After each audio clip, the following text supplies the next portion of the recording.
Welcome back to Power Lunch. The cloud wars are heating up as companies cut pricing to gain an edge on competition. Joining me now is Ben Uretsky, the CEO of DigitalOcean, a key player in the cloud space. Ben, great to have you with us. Yeah, great to be here, Melissa. Why don't you explain in layperson's terms what your company does? Because you're unlike the quote-unquote traditional cloud companies like AWS, Amazon Web Services, and it's sort of odd to say that they are traditional cloud companies.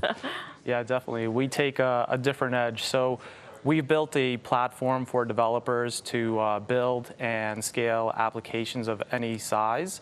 And our big differentiation is we really focus on simplicity and user experience. And you can see that by the customers that are choosing to work with us. So nearly 1 million developers worldwide that have adopted our platform. 50,000 business teams with some of the biggest names in the industry that are using us, and what they're gaining is the ability to move quickly, develop with faster velocity and time to value. So you're able to provision and deploy services in under a minute, enabling them to build any software application in the world. So when you hear about Amazon Web Services and Google, for instance, cutting prices and competing on price, are you immune from that? Or are you also impacted by that pricing competition? Yeah, I mean, we all definitely sell infrastructure, so that has a real cost to it.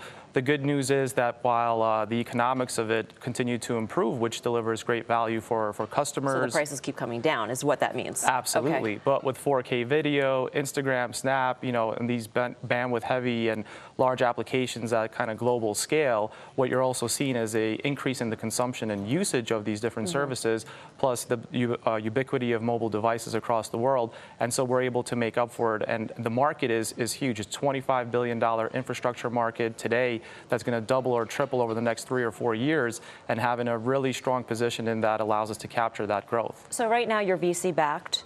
How do you think about going public, especially when you see, and I know this company is in a completely different space as you, but you see a company like Snapchat, they report their first earnings as a publicly traded company. The stock is down more than 20% in a single day. Does that make you hesitant about braving the public waters?